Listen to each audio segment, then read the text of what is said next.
नमस्कार, जय भीम. मी विक्रांत गायकवाड, वंचित बहुजन आघाडी सोलापूर.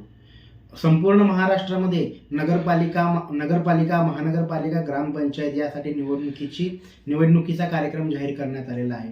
त्याच पद्धतीने पदवीधर निवडणुकाही लवकरच लागण्याची शक्यता आहे.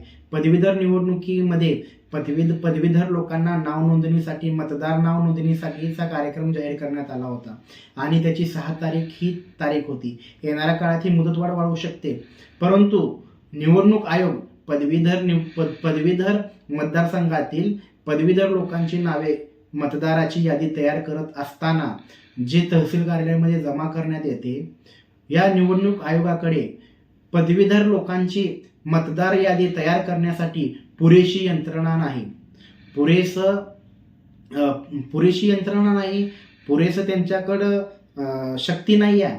आणि असं असताना जे लोक तहसील कार्यालयामार्फत जे ई महासेवा चालतात शासनाच्या, ई महासेवा जे लोक चालवतात त्या लोकांना तहसील कार्यालयामध्ये बोलवून घेऊन प्रत्येक लोकांना 100 फॉर्म देण्यात येत आहे.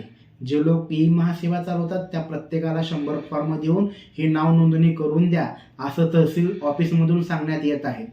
तर मित्रांनो, या व्हिडिओच्या माध्यमातून मला सांगायचं आहे की निवडणूक शाखेकडे स्वतःची यंत्रणा नसताना अशा प्रकारे जर भोंगळ कारभार होत असेल, आता उदाहरणार्थ तुम्ही समजून घ्या की एखाद्या ई महासेवा चालवणाऱ्याला 100 फॉर्म दिले आणि त्यांनी जर त्याच्या काही कामाच्या ओघामध्ये जर त्यांच्याकडून नाव नोंदणी करण्यात आली नाही किंवा अर्धे त्यांनी नाव नोंदणी केली, बाकीचे काही फॉर्म राहून गेले तांत्रिक अडचणीमुळे, तर हे पदवीधर मतदार आपलं मतदानाचा हक्क बजावत असताना त्यांना या हक्कापासून मुकावं लागणार आहे.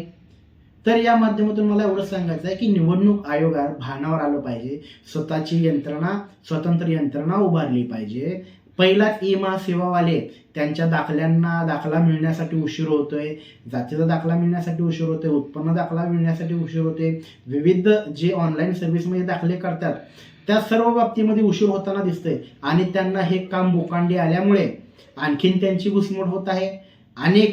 सोलापूर जिल्ह्यातील अनेक तालुक्यातील ओळखीच्या काही ई महासेवावाल्यांनी मला फोन केला. त्यांनी सांगितले की बाबा, ऑफिशियली तर काय असं लेटर वगैरे काढलं नाही, परंतु आम्हाला फोन लावून बोलवून घेऊन 100 नोंदणी तुम्ही करून दिली पाहिजे, तुम्ही 100 नोंदणी करून दिली पाहिजे, अशा प्रकारे तहसील ऑफिसमधून आमच्यावर दबाव येत आहे.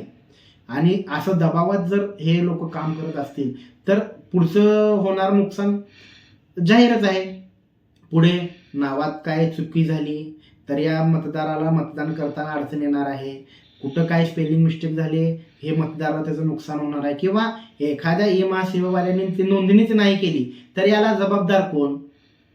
एवढंच या माध्यमातून सांगतो की निवडणूक आयोगाने पदवीधर मतदारसंघामध्ये नाव नोंदणी करत असताना स्वतःची सेतू कार्यालयामधील जे कर्मचारी आहेत त्यांचा उपयोग त्यांनी या नाव नोंदणीसाठी केला पाहिजे. इवन त्यांनी स्वतंत्र यंत्रणा यासाठी उभारली पाहिजे. एवढेच या व्हिडिओच्या माध्यमातून मला सांगायचं आहे. आणि निवडणूक आयोगाने या पदवीधर निवडणुकीचे काम करत असताना गांभीर्याने याचा विचार केला पाहिजे. एवढंच मी या ठिकाणी सांगतो. जय भीम.